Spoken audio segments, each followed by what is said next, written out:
Hi, we're in Pittsburgh, Pennsylvania for the 2021 Yorton Cup Championships. I'm Tina Johnson, and I'm here with OCB Pro Men's Physique, Todd Clark.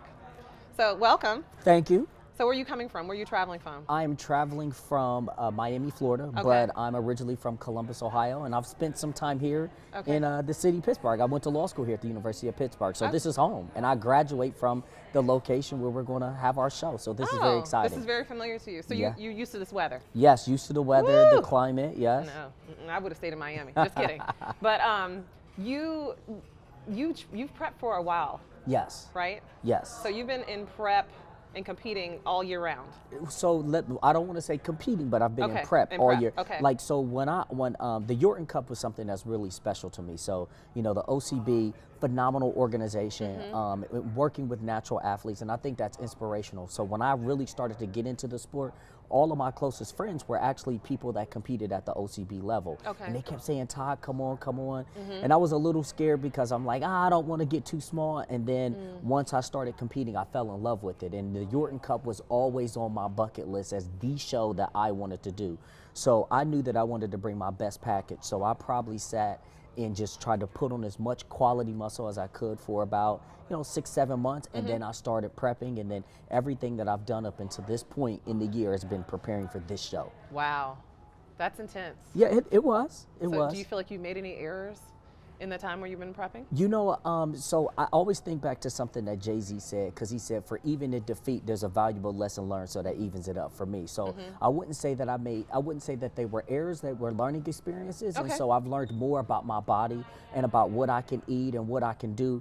I would say if anything, sometimes I have a tendency to overtrain. So I've trained 7 days a week, every single day for the past year. Then I added something else to because as a natural athlete, and an older athlete, right, the testosterone levels begin to decline. So I thought, well, my sort of way of maintaining testosterone will be I would squat every single day, 7 days a week. So I begin my workout with squat. I go 135, 225, 315 every day, and then on my regular leg day, I do a lot more. But I feel like that's helped me keep my testosterone levels up, build a little bit more muscle. So hopefully we'll see that when I display my package tomorrow. That's interesting, because I heard men's physique athletes don't do legs. Well, I'm not going to say that my legs look great necessarily, but they're strong, and I think that they've led to my overall development. Because I love that. One of the things that has happened is normally as I get really close to a show, my strength levels substantially decline. But I'm still moving very close to the same weight that I was moving prior to beginning the prep. So that's letting me know that I've held on to a little bit more muscle. At least that's the hope.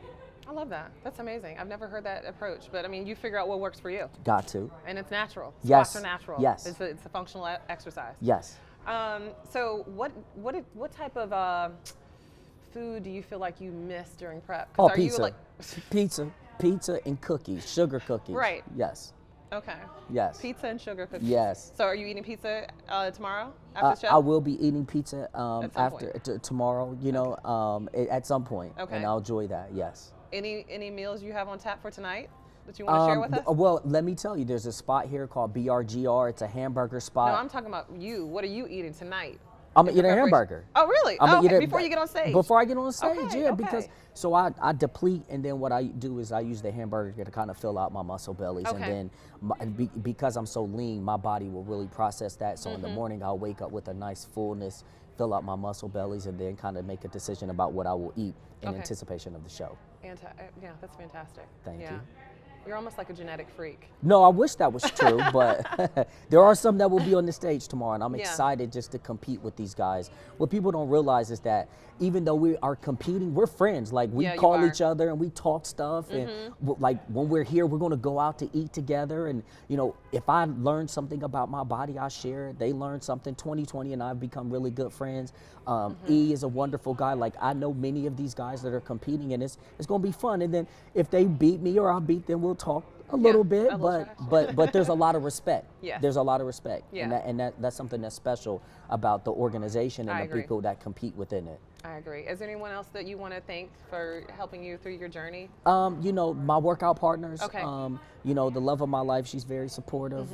And I would just say, my mother, my son, Okay. and my nephews and nieces, they serve as my inspiration. So it's like those days that I don't feel like competing. Sometimes people look at people that compete as like, oh, they're selfish. But no, one of the things you can do is inspire people to achieve their greatest potential. So that's special to me. When they see me grinding and they see my level of focus or the other competitors' level of focus, they can take that and extract some of those things and apply them to their own lives. So I would say I would thank those people, and I'm just thankful that I'm in a position to do good things. Fantastic, Todd. Well, I cannot wait to see you on stage tomorrow. I've seen you on stage before. It's going to be even more incredible, I'm sure. I hope so, and I hope not to disappoint, but thank you very much for your time. Thank you. Thank you very much. Have a great show tomorrow. All right, thank you.